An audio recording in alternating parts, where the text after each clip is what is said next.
ஆமீன். இந்த மாதத்துக்கான வாக்குத்தத்த வசனத்தை வாசிப்போம். ரோமருக்கு எழுதின நிருபம் 15ஆம் அதிகாரம் 13ஆம் வசனம். ரோமருக்கு எழுதின நிருபம் 15ஆம் அதிகாரம் 13ஆம் வசனம். ரோமருக்கு எழுதின நிருபத்திலே 15ஆம் அதிகாரம் 13ஆம் வசனம்.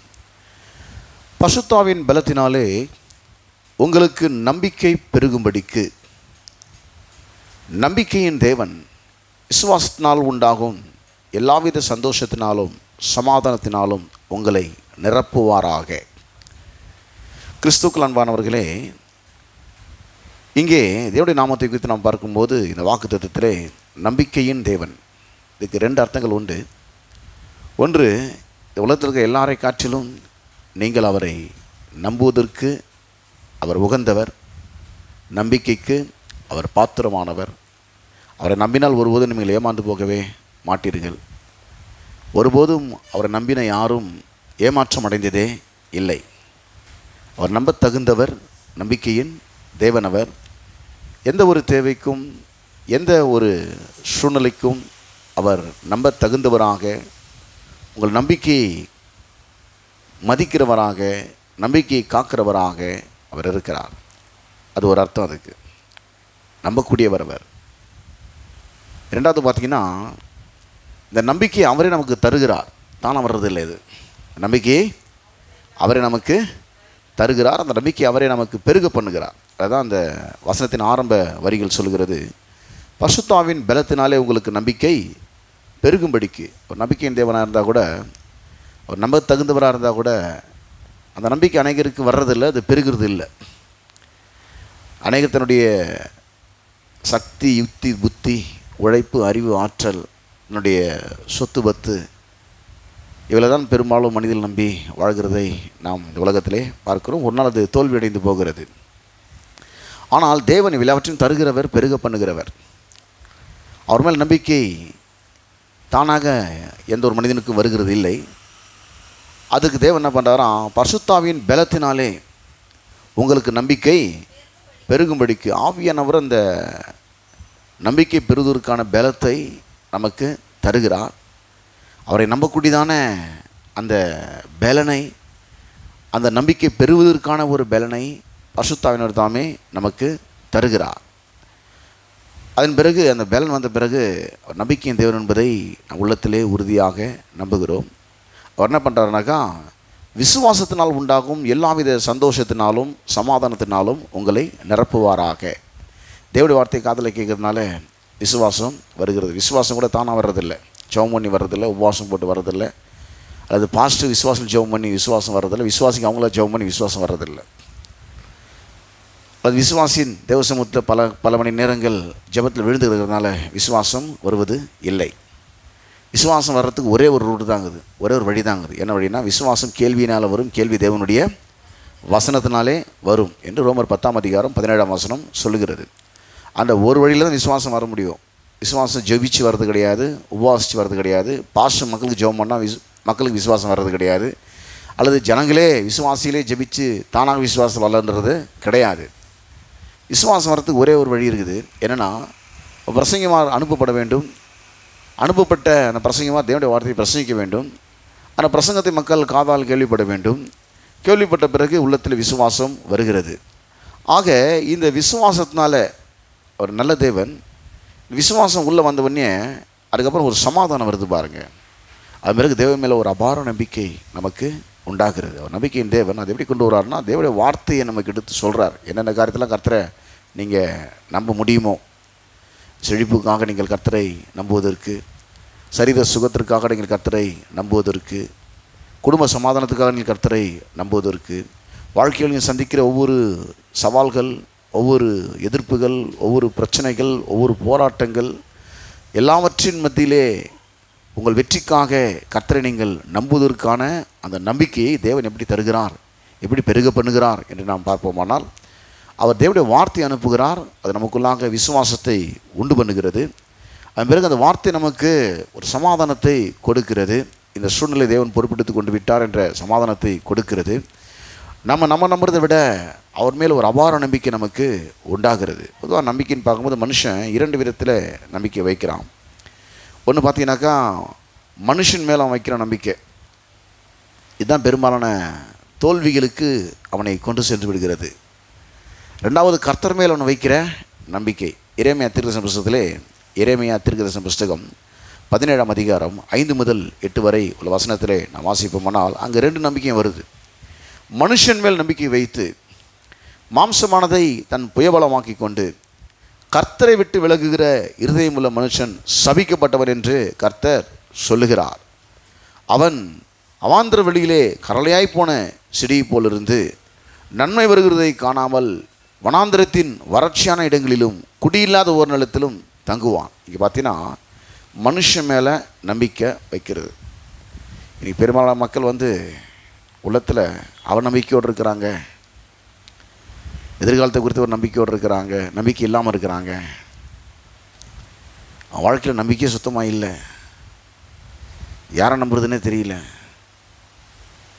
யாருமே நம்ப தகுதியெல்லாம் இல்லை அப்படின்ற ஒரு மனநிலைக்கு அவங்க வந்துட்டாங்கனாக்கா அதுக்கு என்ன காரணம் பார்த்தீங்கன்னாக்கா அவங்க அதிகமாக யாரோ நம்பி ஏமாந்துருப்பாங்க. அதுக்கு பேர் தான் உலகத்தில் நம்பிக்கை துரோகம் அப்படின்னு சொல்லப்பட்டிருக்குது. இது யாரால் கிடைக்குதுன்னு பார்த்தீங்கன்னா, நிச்சயமாக இந்த நம்பிக்கை துரோகத்தை எதிரி கொடுக்க மாட்டான். எதிரி கொடுக்கவே மாட்டான். அவன் நெஞ்சில் குத்துருவேன். நீங்கள் யார் அதிகமாக நம்புகிறீங்களோ அவங்க மூலிமா தான் அந்த நம்பிக்கை துரோகம் உங்களுக்கு வருது. யாரை ரொம்ப அதிகமாக நீங்கள் நம்பி இவங்களால் இந்த காரியம் முடியும், இந்த காரியத்தை செய்வாங்கன்னு சொல்லி அதிக நம்பிக்கையை எந்த மனுஷன் மேலே நீங்கள் வச்சிங்களோ அந்த மனுஷங்கிட்ட தான் இது வருது. வந்ததுக்கப்புறம் பார்த்திங்கன்னா எதிரிகளால் வருகிற அந்த எதிர்ப்புகளை சமாளிக்கிறதுக்கு, ஃபேஸ் பண்ணுறதுக்கு எல்லாருக்குமே பெரும்பாலும் ஒரு 50% ஆற்றல் இருக்கும்.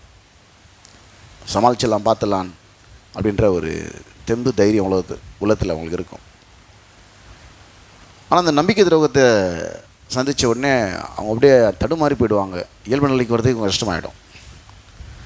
அவங்க லைஃப்பை ட்ராக்கில் கொண்டு வரதுக்கே கொஞ்சம் டைம் எடுக்கும். இயல்பு நிலைக்கு வர்றதுக்கே அவங்களுக்கு கஷ்டமாக ஆகிடும். அதை சமாளிக்கக்கூடிய ஆற்றல் பெரும்பாலும் யாருக்குமே இருக்கவே இருக்காது. ஏன்னா அது யாரால் வருதுன்னு பார்த்தீங்கன்னா எதிரிகளால் வருவது கிடையாது, அல்லது யாரோ ஒரு முகமறியாத நபர்களால் வருவது கிடையாது.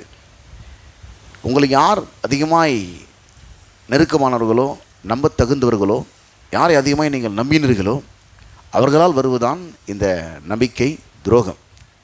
அல்லது மீண்டு வருது ரொம்ப கஷ்டம். பாருங்க, இப்படிப்பட்ட நிலையில் இன்றைக்கு அநேக மக்கள் காயப்பட்டு சீர்குலைந்த நிலையிலே வெளியே வர முடியாமல், அதனால் ஏற்பட்ட காயங்களோடு கூட அதையே நினச்சி அடுத்த ஸ்டெப்புக்கு போக முடியாமல் தடுமாறி கொண்டு இருக்கிறார்கள். இதுக்கெல்லாம் என்ன காரணம் பார்த்தீங்கன்னாக்கா மனுஷன் மேல் வச்ச நம்பிக்கை தான் இதுக்கெல்லாம் மிகப்பெரிய ஒரு காரணமாக இருக்கிறது. அப்போ இந்த வசனம் சொல்லுது, மனுஷன் மேல் நம்பிக்கை வைத்து மாம்சமானதை தன் புயபலமாக்கி கொண்டு கர்த்தரை விட்டு விலகுகிற இருதயமுள்ள மனுஷன் சபிக்கப்பட்டவன் என்று கர்த்தர் சொல்லுகிறார். அப்போது கர்த்தரை பின்பற்றதுக்கு போல இவங்களுடைய எண்ணங்கள் என்ன போகுதுனாக்கா, இவங்களுக்கு யார் ஒரு நம்பிக்கை துரோகத்தை செஞ்சாலும் அவங்கள எப்படி பழி வாங்கலான்ற ஒரு மைண்ட் செட்டப்புக்குள்ளே இவங்க போயிடுறாங்க. இப்போ பார்த்தாலும் அவங்கள குறித்த எரிச்சல், கவலை, கோபம், இப்படி ஒரு காரியத்தை வாழ்க்கையில் இவங்க செஞ்சிட்டாங்களே அப்படின்ற ஒரு மன விரக்தி, எப்போ பார்த்தாலும் அதை குறித்தே ஒரு மனபாரம், அடுத்த வாழ்க்கையில் என்ன தீர்மானிக்கணும், என்ன ஸ்டெப் வச்சு முன்னேறணுன்ற அந்த சிந்தனை அவங்களுக்கு வர்றதில்லை. அந்த ஒரு குழியிலே விழுந்து ரொம்ப நாளாக அவங்க தடுமாறிட்டு இருப்பாங்க. அவங்களுக்கு தூக்குறதுக்கு ஆள் வந்தாலும் அவங்க வெளியே வர மாட்டாங்க. அடுத்தது யாரை நம்புறதுன்னு தெரியலன்ற நிலைக்கு வந்துடுவாங்க. யாரை நம்பினாலும் இப்படி தான் இருக்குது, அடுத்தது யாரை நம்புறதுன்னே தெரியலன்ற முடிவுக்கு அவங்க வந்துடுவாங்க. அதுக்கு என்ன காரணம் பார்த்தீங்கன்னாக்கா, மனிதர்களை நாம் நம்புகிறோம், நல்லது தான். ஆனால் மனிதர்களை பயன்படுத்துகிற கர்த்தரை நாம் அதிகமாக நம்ப வேண்டும். மனிதர்களை பயன்படுத்துகிற கர்த்தரை அதிகமாய், அதுக்காக யாருமே நீங்கள் நம்பக்கூடாதுன்னு நான் சொல்ல வரல. இயேசு என்ன பண்ணாராம், அவளை தந்திரங்கள்லாம் அறிந்து அவளை நம்பி அவர்கள் இணங்கவில்லையாம். அவர் கூட இருந்த ஆட்கள், அவரை புகழ்ந்து பேசின ஆட்கள், இவனுடைய தந்திரங்கள்லாம் இயேசு அறிந்து அவளை நம்பி அவர் இணங்கவில்லை. இன்றைக்கு மனுஷன் நம்பிக்கை எங்கே வச்சுருவானா, ஒன்று அடுத்த மேலே வச்சுருவான், இல்லை தன் மேலே வச்சுருவான். தன் சுயபலத்தின் மேலே, தன்னுடைய உழைப்பின் மேலே, தன்னுடைய அறிவின் மேலே, தன்னுடைய ஆற்றல் மேலே, தன்னுடைய வேலையின் மேலே, தன்னுடைய வருமானத்தின் மேலே, தன்னுடைய சொத்து பத்தின் மேலே நம்பிக்கை வச்சுருவான். அப்படி இல்லைன்னு சொன்னால் தன்னை சூழ்ந்திருக்கிற மற்ற மனிதர்கள் மேலே, நம்பிக்கைக்கு உகந்த மனிதர்கள் மேலே நம்பிக்கையை வச்சிருவான். இது ரெண்டுமே பார்த்தீங்கன்னாக்கா தோல்வியில் தான் முடியும்னு சொல்லி 5ஆம் வசனம் சொல்லுது. மனுஷன் மேல் நம்பிக்கையை வைத்துனா அடுத்த மனுஷன் மேலே வைக்கிறது. மாம்சமானது தன் புயபலமாக்கி கொண்டு, தன்னுடைய சென்ஸ், மாம்சம் சொன்னால் தன்னுடைய சென்ஸ், அதனால் கிடைக்கிற அறிவு, மாம்சமானது தன் புயபலமாக்கி கொண்டு கர்த்தரை விட்டு விலகுகிற இருதயம் உள்ள மனுஷன் சபிக்கப்பட்டவன் என்று கர்த்தர் சொல்லுகிறார். அவன் அவாந்தர வழியிலே கரளையாய் போன செடியை போல் இருந்து நன்மை வருகிறதை காணாமல் வனாந்தரத்தின் வறட்சியான இடங்களிலும் குடியில்லாத ஒரு நிலத்திலும் தங்குவான். இப்போ அடுத்தது கர்த்தர் மேல் நம்பிக்கை வைக்கணும். அப்படி பண்ணுவான். 7ஆம் வசனம் சொல்லுது, கர்த்தர் மேல் நம்பிக்கை வைத்து. கர்த்தரை தன் நம்பிக்கையாய் கொண்டிருக்கிற மனுஷன், இந்த கர்த்தர் மேல் வைக்கிற நம்பிக்கை தானாக வர்றதில்லை, மனுஷன் மேலே வைக்கிற நம்பிக்கை தானாக வந்துடும். ஏன்னா அவங்க நடந்துக்கிற விதத்தை பார்த்து உங்களுக்கு வந்துடும். ஆனால் கர்த்தர் மேல் வைக்கிற நம்பிக்கை தானாக வர்றது இல்லை. அதான் இந்த ரோமர் 15:13 வாக்குறது வாசித்தோம். பரிசுத்த ஆவியின் பலத்தினாலே உங்களுக்கு நம்பிக்கை பெருகும்படிக்கு. அந்த நம்பிக்கை கர்த்தரே கொடுக்குறார். பரிசுத்தாவின் பலத்தினாலே உங்களுக்கு நம்பிக்கை பெருகும்படிக்கு. ரோமர் 15:13 இந்த மாதத்தின் வாக்கு தத்துவம். நம்பிக்கையின் தேவன், அவர் நம்ப தகுந்தவர்.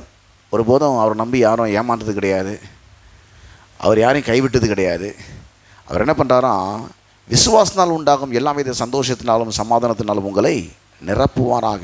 இப்போ இந்த எரேமியா 17 இந்த 5-8 வரைக்கும் வாசிக்கிறோம். 5-6 வாசித்தோம். மனுஷன் மேலே நம்பிக்கை வச்சான், தன்னுடைய சொந்த மாம்சத்தின் மேலே, அறிவின் மேலே, சொந்த சக்தியின் மேலே, புத்தியின் மேலே, யுக்தியின் மேலே ஒரு மனுஷன் நம்பிக்கை வச்சா அந்த மனுஷனுடைய வாழ்க்கை எப்படி இருக்குதுன்றத அந்த 5ஆம் வசனமும் 6ஆம் வசனமும் சொல்லப்பட்டது. இப்போ 7ஆம் வசனம் 8ஆம் வசனம் வாசிக்கிறோம். கர்த்தர் மேலே நம்பிக்கை வைக்கிற மனுஷன் எப்படி இருப்பான்? கர்த்தர் மேல் நம்பிக்கை வைத்து கர்த்தரை நம்பிக்கையாய் கொண்டிருக்கிற மனுஷன் வாக்கியவான். அவன் தண்ணீர் அண்டையிலே நாட்டப்பட்டதும் கால்வாய் ஓரமாக தன் வேர்களை விடுகிறதும் உஷ்ணம் வருகிறதை காணாமல் இலையாய் பச்சையாக இருக்கிறதும் மழை தாழ்ச்சியான வருஷத்திலும் வருத்தமின்றி தப்பாமல் கனி கொடுக்கிறதுமான மரத்தை போல் இருப்பான். இப்போது கர்த்தர் மேலே நம்பிக்கை வச்சா இப்படி இருப்பான், மனுஷன் மேலே நம்பிக்கை வச்சா அவன் அப்படி இருப்பான். எப்படின்னாக்கா வனாந்திரத்திலே கரளையாய் போன செடியை போல் இருந்து அவாந்தர வழியில் அவன் இருக்கிறது போல், ஓர் நிலத்தில் தங்குறது போல் அவன் வாழ்க்கை ரொம்ப ஒரு கர்த்தருடைய சாபத்தில் போய் அவன் சிக்கிக்கிறான் பாருங்கள். இந்த கர்த்தரை நம்புறது ஆரம்பத்தில் எப்படி தெரியும்னு பார்த்தீங்கன்னாக்கா, பெரும்பாலும் இவங்களுக்கெல்லாம் சுற்றி இருக்கிற மக்களுக்கும் ஒரு இன்ட்ரெஸ்ட் இருக்காது. இன்னும் நீங்கள் கர்த்தரை நம்புறீங்கன்னாக்கா உங்களுக்கு அதிகமான கேலி பரியாசம் தான் வரும் மனிதர்கள் மூலமாக. அதை சங்கீதம் 40:4 இங்கே வாசிக்கிறோம். அகங்காரிகளையும் பொய் சார்ந்தர்களையும் நோக்காமல் கர்த்தரே தன் நம்பிக்கையை வைக்கிற மனுஷன் வாக்கியவான். இந்த அகங்காரிகள் பொய் சார்ந்தர்கள் என்ன பண்ணுவாங்கனாக்கா, இந்த 22ஆம் சங்கீதம் 7-8 வாசினா இப்படி சொல்லுவாங்க, என்னை பார்க்கிற எல்லோரும் என்னை பரியாசம் பண்ணி உதட்டை பிதுக்கி தலையை துலுக்கி கர்த்தர் மேல் நம்பிக்கையாக இருந்தானே, அவர் இவனை விடுவிக்கட்டும், இவன் மேல் பிரியமாக இருக்கிறாரே, இப்பொழுது இவனை மீட்டுவிடட்டும் என்கிறார்கள். அவங்க என்ன சொல்லலாம், கேலி பரியாசம் பண்ணுறாங்களாம். அவங்க கர்த்தர் மேலே நீங்கள் ஒரு பிரச்சனை சந்திக்கும்போது, நீங்கள் ஒரு சவாலை சந்திக்கும்போது, நீங்கள் ஒரு பலவீனத்தில் நீங்கள் தடுமாறும்போது, நீங்கள் சுற்றி இருக்கிற ஆட்கள் என்ன பண்ணுவாங்கன்னா, கர்த்தரை நீ நம்பும்போது அவங்களுக்கு அந்த நம்பிக்கை பெருசாக, ஏன்னா அவங்களுக்கு அந்த நம்பிக்கை தானாக வர்றது இல்லை, உங்களுக்கு அந்த நம்பிக்கை தானாக வந்தது இல்லை. பரிசுத்தாவின் பலத்தினாலே உங்களுக்கு நம்பிக்கை பெருகும்படிக்கு நம்பிக்கையின் தேவன் வேதவசனால் உண்டாகிற விசுவாசனால் உண்டாகிற சகலவிதமான சந்தோஷத்தினாலும் சமாதானத்தினாலும் உங்களை நிரப்புவாராக என்று இந்த மாதத்தின் வாக்குத்தத்தத்தை நாம் வாசித்தோம். அப்போ நீங்கள் கர்த்தரை நம்பும்போது இப்படிப்பட்ட மக்களால் வருகிற நிந்தைகளை நீங்கள் சந்திக்க வேண்டியது வரும். அவங்க கேலி பரியாசம். கர்த்தரை நம்புறது ஒன்றும் பெரிய விஷயமா அவங்களுக்கு தெரியாது. நீங்கள் மனுஷன் நம்பினா ரொம்ப சந்தோஷப்படுவாங்க. இவரை நம்புகிறார், இவர் கரெக்டாக இவரை வாழ்க்கையில் ஒரு நல்ல நிலைக்கு கொண்டு வந்துடுவார், இவரை ஃபாலோ பண்ணால் நிச்சயமாக ஒரு நல்ல ரூட்டில் நம்ம போயிடலாம், இல்லை இவரை ஃபாலோ பண்ணால் வாழ்க்கையில் நல்லா வந்துடலாம் அப்படின்னு மனுஷன் மேலே நீங்கள் நம்பிக்கும் போது எல்லோரும் என்கரேஜ் பண்ணுவாங்க பாருங்கள். அது உங்களுக்கும் அது ரொம்ப ஈஸியாக இருக்கும். ஆனால் அதில் போய் சிக்கும் போது என்ன பார்த்தீங்கன்னாக்கா, பெரும்பாலான தோல்விகளுக்கு அது வழிவகுத்து விடுகிறது, ஏமாற்றங்களுக்கு அது வழிவகுத்து விடுகிறது. கர்த்தரை நம்புகிற நம்பிக்கை தான் வர்றதில்லை. அந்த கர்த்தரை நம்புகிற நம்பிக்கையை பரிசுத்தாவின் பலத்தினாலே உங்களுக்கு நம்பிக்கை பெருகும்படிக்கு அவர் என்ன பண்ணுறாராம், விசுவாசத்தால் உண்டாகிற எல்லா விதமான சந்தோஷத்தினாலும் சமாதானத்தினாலும் உங்களை ஃபில் பண்ணுறார், உங்களை நிரப்புகிறார். அதன் பிறகு கர்த்தர் மேல் அபார நம்பிக்கை வருகிறது. இந்த கர்த்தர் மேல் நம்பிக்கை வரும்போது நமக்கு என்ன நடக்குதுன்னு சொல்லி ஒரு சுருக்கமாக சில காரணம் நான் சொல்லி முடிக்கிறேன். முதலாவது கர்த்தரை நீங்கள் நம்பும்போது பரிசுத்தாவின் பலத்தினாலே உங்களுக்கு கர்த்தர் என்ன பண்ணுறாராம், விசுவாசத்தால் உண்டாகிற சந்தோஷத்தை கொடுக்குறாரு. தேவனுடைய வார்த்தையை கேட்கறதுனால ஒரு சந்தோஷம் வருது, ஒரு சமாதானம் வருது. அந்த நிலையில் நீங்கள் உங்களை தக்க வைத்து கொள்ளும்பொழுது உங்களுக்கு விடுதலை உண்டாகிறது, நீங்கள் தப்புவிக்கப்படுகிறீர்கள். எந்த நிலையிலும் எந்த சூழ்நிலையிலும் எந்த மனிதனுக்கு முன்பாக வெட்கப்பட்டு போகாமல் இருப்பீர்கள். சங்கீதம் 22 சங்கீதம் 3 முதல் 5 வரை இதற்கான வசனத்தை நான் வாசிக்கிறேன். இஸ்ரவேலின் துதிகளுக்குள் வாசமாயிருக்கிற தேவரீரே பரிசுத்தர், எங்கள் பிதாக்கள் இடத்தில் நம்பிக்கை வைத்தார்கள், நம்பின அவர்களை முதல்ல விடுவிக்கிறாரு. ரெண்டாவது, உங்களை நோக்கி கூப்பிட்டு தப்பினார்கள். மூணாவது, உங்களை நம்பி வெட்கப்பட்டு போகாதுன்றார். அப்போ கர்த்தரை நம்பினா முதல்ல விடுவிக்கிறார். அவர் விடுதலை கொடுக்குறார். எந்த பிரச்சனையில் இருந்தாலும் சரி, நீங்கள் எந்த சிக்கலில் இருந்தாலும் சரி, எந்த விதமான ஒரு நெருக்கடியில் நீங்கள் இருந்தாலும் சரி, அங்கேருந்து கர்த்தர் உங்களை வெளியே கொண்டு வந்துடுறார், விடுவிக்கிறார். நீங்கள் எந்த வித ஆபத்தில் நீங்கள் போய் மாட்டியிருந்தாலும் சரி, அதில் நீங்கள் அழிந்து போகாதபடி தேவன் உங்களை பாதுகாக்கிறார். எந்த சோதனையில் நீங்கள் போய் சிக்கியிருந்தாலும் தேவன் அந்த சோதனையில் உங்களை தப்புவிக்கிறவராக இருக்கிறார். நீங்கள் எந்த நிலையிலும் அவர் நம்பினா வெட்கப்பட்டு போக மாட்டீங்க. நம்பினா நீங்கள் வெட்கப்பட்டு போகவே மாட்டீங்க. ரெண்டாவது பார்த்தீங்கன்னா, அந்த தீங்கு நாட்களில் ஒரு பாதுகாப்பையும் உயர்வையும் அவர் நம்புறதுனால நமக்கு அது கிடைக்கிறது. சங்கீதம் 27 சங்கீதம் 3 வசனமும் 5 வசனம், 27 சங்கீதம் 3 வசனமும் 5 வசனம், எனக்கு விரோதமாக ஒரு பாளையம் இறங்கினாலும் என் இருதயம் பயப்படும். உங்களுக்கு ஆப்போசிட் பார்ட்டி நிறைய பேர் வந்துட்டாலும், அங்கே அந்த பக்கம் மெஜாரிட்டி அதிகமாக இருந்தாலும், திறமசாலிகள் பலசாலிகள் அதிகமாக இருந்தாலும், ரொம்ப ஜாஸ்தியாக இருக்கிறாங்க, ஒரு பாளையம் இறங்கிடுச்சு உங்களுக்கு ஆப்போசிட்டாக, பெருங்கூட்டம் பாளையம்னு சொன்னால் பெருங்கூட்ட மக்கள் உங்களுக்கு எதிராக வந்துட்டாங்க. நீங்கள் ஒரு தனிமரமாக இருக்கிறீங்க, உங்களோட பலசாலிகளாக இருக்கிறாங்க. அவங்க இந்த கானாந்தேச சகோதரிக்கு போன இந்த கோத்திர பிதாக்கள் அவங்கள பார்த்து சொன்னாங்களா, அது மாதிரி இருக்கிறாங்க, வெறும் ராட்சதர்களா பலவான்களா, அவங்க பட்டணம் அரணிப்பான பட்டணம் போல் அவங்க பார்வைக்கு நீங்கள் ரொம்ப வெட்டுக்கிளி மாதிரி நீங்கள் தெரியலாம். ஆனால் இவங்க என்ன சொல்லிட்டாங்கன்னா, என் பார்வைக்கு அப்படி இருந்தேன்னு சொல்லிட்டாங்க. அப்படி சொல்லியிருக்கக்கூடாது, ஏன்னா இவங்க கூட கர்த்தர் இருக்கிறாரு. அப்போது இந்த வசனம் சொல்லுது, 27 சங்கீதத்தில் 3 வசனம், எனக்கு விரோதமாய் ஒரு பாளையம் இறங்கினாலும் பெருங்கூட்டம் எனக்கு ஆப்போசிட்டாக வந்தாலும் என் இருதயம் பயப்படாது. என்மேல் யுத்தம் எழுப்பினாலும் எனக்கு வந்து சண்டைக்கு வந்தாலும் இதில் நான் என்ன நம்பிக்கைன்னா, அதில் நான் தான் ஜெயிக்க போகிறேன்னு நம்பிக்கையாக இருப்பேன், நான் தான் ஜெயிக்க போகிறேன்னு. அப்போ 5 வசனத்தில், தீங்கு நாளில் அவர் என்னை தம்முடைய கூடாரத்தில் மறைத்து என்னை தமது கூடார மறைவிலே ஒளித்து வைத்து என்னை, அவர் என்ன பண்ணுறாரா, அவர் நீங்கள் நம்பும்போது இந்த தீங்கு நாட்களில் அவர் உங்களை கூடாரத்தில் மறைத்து தமது கூடார மறைவிலே உங்களை ஒளித்து வைத்து உங்களை கண்மலையின் மேல், அப்போ தீங்கு நாட்களில் ஒரு பாதுகாப்பையும் உயர்வையும் கர்த்தரை நம்புவதால் நமக்கு கிடைக்கிறது. மூன்றாவது, நீங்கள் செய்கிற காரியங்கள்லாம் சக்ஸஸ்ஃபுல்லாக வரும், அதை கர்த்தர் வாய்க்க பண்ணுகிறார். எதை செஞ்சாலும் அதை 37 சங்கீதம் 5 வசனத்தில் நாம் வாசிக்கிறோம், உன் வழியை கர்த்தருக்கு ஒப்புவித்து அவர் மேல் நம்பிக்கையாயிரு, அவரே காரியத்தை வாய்க்க பண்ணுவார். ஒரு ரூட் அவர்கிட்ட விட்டுரு, நீ ஒரு ரூட்டு பண்ணி போகாத. ஆண்டவரே, என் வாழ்க்கையை எல்லாவற்றையும் நீர் பொறுப்பெடுத்துக் கொள்ளும், உண்மையை நான் நம்புகிறேன், இந்த சூழ்நிலை நீ பொறுப்பெடுத்துக் கொள்ளும், இதில் நீர் எனக்கு ஆலோசனை தாரும், நீர் என்னை வழிநடத்தும், நீர் எனக்கு போதியும், நான் உண்மையே நம்பியிருக்கிறேன் என்று நம்மளிடத்திலே ஒப்புவிக்கும் போது, நம்மையும் நாம் சந்திக்கிற எல்லா பிரச்சனைகளையும் சூழ்நிலைகளையும் கர்த்தரிடத்தில் ஒப்பு கொடுக்கும்போது, உன் வழியை கர்த்தருக்கு ஒப்புவித்து அவர் மேல் நம்பிக்கையாயிரு. அப்போது இந்த காரியங்கள் என்ன பண்ணுறாராம், அவர் உங்களுக்கு சக்ஸஸ்ஃபுல்லாக மாற்றி கொடுக்குறாரு. நான்காவது, கர்த்தரை நம்பும்போது உங்களுக்கு கிருபைகள் அதிகமாக உங்களை சூழ்ந்து கொள்கிறது. 32 சங்கீதம் 10 வசனத்திலே, துன்மார்க்கனுக்கு அநேக வேதனைகள் உண்டு, கர்த்தரை நம்பியிருக்கிறவனையும் கிருபை சூழ்ந்து கொள்ளும். துன்மார்க்கம் பரியாசம் பண்ணுவான் நீங்கள் கர்த்தரை நம்பும்போது, ஆனால் அவனுக்கு அநேக வேதனைகள் காத்துட்டுருக்குதான். கர்த்தரை நம்புகிற உங்களுக்கு கிருபை சூழ்ந்துனா, தகுதி இல்லாதவனுக்கு கொடுக்கப்படுற ஒரு பெரிய வெகுமதி தான் கிருபை. தகுதி இல்லாதவனுக்கு, எனக்கு தகுதியே இல்லையே அதை வாங்கிறதுக்கு, அது நிறைய கொடுப்பாரான், அதான் கிருபை. உங்கள் தகுதி வச்சு நீ வாங்கிறது கிடையாது, அப்படி வாங்கினா அது பேர் கூலி, கிருபை கிடையாது. நீங்கள் உழைச்சி வாங்கினீங்கன்னா அது பேர் சம்பளம், அது பேர் சம்பளம், அது பேர் வந்து கிருபன்றதில் வராது. அது தகுதியே இல்லாத ஒரு மனுஷனுக்கு கர்த்தர் அபரிவிதமான ஒரு ஆசீர்வாதத்தை நன்மைகளை கொடுக்குறார் என்று சொன்னால் அதுதான் கிருபை. அப்போது அந்த வசனம் சொல்லிட்டு பாருங்கள், துன்மார்க்கனுக்கு அநேக வேதனைகள் உண்டு, கர்த்தரை நம்பியிருக்கிறவனையும் கிருபை சூழ்ந்து கொள்ளும். இப்போ கர்த்தரை நம்பிக்கிறவனை கிருபை சூழ்ந்து கொள்ளும். கர்த்தரை நம்பும்போது பார்த்தீங்கன்னாக்கா உங்களுக்கு அதிகமான கிருபைகளை அவர் கொடுக்கிறார், கிருபை உங்களை சூழ்ந்து கொள்ளுகிறது.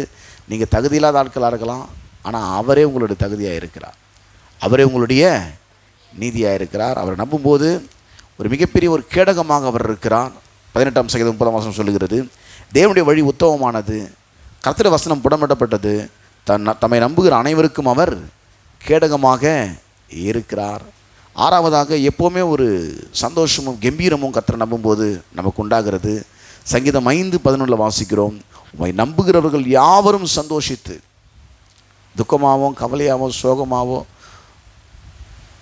அப்படியே தொங்கி போன முகத்தோடு நீங்கள் இருக்க மாட்டீங்க. கர்த்தரை நம்பினீங்கன்னா உம்மை நம்புகிறவர்கள் யாவரும் சந்தோஷித்து என்னாலும் கம்பீரிப்பார்களாக, நீர் அவர்களை காப்பாற்றுவீர், உங்களுடைய நாமத்தை நேசிக்கிறவர்கள் உண்மையில் களி கூறுவார்களாக. அப்போ எப்போதும் ஒரு சந்தோஷம், ஒரு கம்பீரம் கர்த்தரை நம்பும்போது நமக்கு இருக்கிறது, நமக்கு உண்டாகிறது. 7வதாக எதிரிகளிடமிருந்து நமக்கு ஒரு தப்புவிப்பு கிடைக்கும். தேவன் தப்புவிக்கிறார், எதிர்கிட்ட உன்னை காப்பாற்றி எஸ்கேப் பண்ணி விட்டுறாரு உன்னை. 17ஆம் சங்கீதம் 7ஆம் வசனத்தில் வாசிக்கிறோம், உம்மை நம்புகிறவர்களை அவருக்கு விரோதமாக எழும்புகிறவர்கள் என்று உமது வலகத்தினால் தப்புவித்து ரட்சிக்கிறவரே, ஒரு அதிசயமான கிருபையை விளங்க பண்ணும். பாருங்கள், உம்மை நம்புகிறவர்களை அவர்களுக்கு விரோதமாய் எழும்புகிறவர்கள் நின்று, எழும்புகிற ஆட்கள் கையிலிருந்து விலக்கி உமது வலது கரத்தினால் தப்புவித்து ரட்சிக்கிறவரே, உங்களுடைய அதிசயமான கிருபையை விளங்க பண்ணும். அப்போது உங்களுக்கு ஆப்போசிட்டாக வர ஆட்கள் கிட்டேருந்து கர்த்தர் என்ன பண்ணுறாரோ அவங்களை அப்படியே காப்பாற்றி உங்களை தப்புவிக்கிறன நல்ல தேவனாக இருக்கிறார். இந்த மனுஷனுடைய அகங்காரத்துக்கு நாவுகளின் சண்டைகளாம் கர்த்தர் விலக்கி பாதுகாக்கிறார் அவர் நம்பும்போது. 8வதாக சங்கீதம் 31:19 முதல் 20 வரை அப்படியே வாசிங்க. உமக்கு பயந்தவர்களுக்கும் மனுபத்திற்கு முன்பாக உம்மை நம்புவர்களுக்கும் நீர் உண்டு பண்ணி வைத்திருக்கிற உங்களுடைய நன்மை எவ்வளவு பெரிதாக இருக்கிறது. மனுஷனுடைய அகங்காரத்திற்கும் அவர்களை உம்முடைய சமூகத்தின் மறைவிலே மறைத்து நாவுகளின் சண்டைக்கு அவர்களை விலக்கி உமது கூடாரத்திலே ஒளித்து வைத்து காப்பாற்றுகிறேன். கர்த்தரை நம்பும்போது பார்த்தீங்கன்னா இவ்வளவு மிகப்பெரிய ஆசீர்வாதம்லாம் உண்டாகிறது. நீங்கள் உங்கள் மேலே எந்த ஒரு குற்றமும் வராது, எந்த ஒரு குற்றம் சுமராது. 34ஆம் சங்கீதம் 22ஆம் வசனம், கர்த்தர் தமது ஊழியக்காரன் ஆத்துவை மீட்டுக் கொள்கிறார், அவர் நம்புகிற ஒருவன் மேலும் குற்றம் சுமராது. உங்கள் மேலே எந்த ஒரு கம்ப்ளைண்ட்டும் வராது, உங்கள் மேலே எந்த ஒரு குற்றமும் சுமத்தப்படாது. அவர் நம்பினா இவ்வளோ பெரிய பாதுகாப்பை தேவன் தருகிறார். 10வதாக எந்த சூழ்நிலையிலும் நீங்கள் அசைக்கப்படாமல் உறுதியாய் இருப்பீர்கள். எந்த சூழ்நிலையிலும் இப்படியே 125 சங்கீதம் 1ஆம் வசனம் சொல்லுது, கர்த்தரை நம்புகிறவர்கள் எப்படி இருப்பாங்களாம், என்றென்றைக்கும் அசையாமல் நிலைத்திருக்கும் சீயோன் பர்வதத்தை போல் இருப்பார். கர்த்தரை நம்பினாக்கா அப்படியே ஸ்ட்ராங்காக இருப்பீங்க. என்றைக்கும் அசைக்கப்படாமல் இருக்கிற சீயோன் பர்வதத்தை போல் நீங்கள் இருப்பீங்க. 11வது கர்த்தரை நம்புவதால் உங்களுக்கு செழிப்பு உண்டாகிறது. நீதிமொழி 28:25 வசனம், 28:25, பெருநெஞ்சன் வழக்கை கொள்ளுகிறான், கர்த்தரை நம்புகிறவனும் செழிப்பான். பெருநெஞ்சன் வழக்கை கொலுவுகிறான், கர்த்தரை நம்புகிறவனும் செழிப்பான். 12வதாக ஒரு உயர்ந்த அடைக்கலத்துக்குள்ளாக நாம் வைக்கப்படுகிறோம். நீதிமொழிகள் 29:25, மனுஷனுக்கு பயப்படும் பயம் கண்ணீர் வருவிக்கும், கர்த்தரை நம்புகிறவனோ உயர்ந்த அடைக்கலத்தில் வைக்கப்படுவான். அன்பானவர்களே, அப்போது இந்த நம்பிக்கையை கர்த்தர் எப்படி தரார்னாக்கா, இந்த மாத்துக்கான வாக்குத்தத்தம் ரோமர் 15:13, பரிசுத்தாவின் பலத்தினாலே உங்களுக்கு நம்பிக்கை பெருகும்படிக்கு. நம்பிக்கையின் தேவன். இப்போ இவ்வளோ நாள் சொன்னதெல்லாம் வசனம். விசுவாசத்தினால் உண்டாகும் எல்லா வித சந்தோஷத்தினாலும், வசனத்தை கேட்டனா வருது, விசுவாசம் வருது. எல்லா வித சந்தோஷத்தினாலும் சமாதானத்தினாலும் உங்களை என்ன பண்ணுறாரு, நிரப்புவாராக. நம்முடைய தேவன் நல்ல தேவனாக இருக்கிறார். நமக்கு நேரம் அவ்வளோவா இல்லை, ஆக நமக்கு இன்னும் அதிக காரியத்தை சொல்ல முடியல. கண்களை மூடி நாம் செபிப்போம்.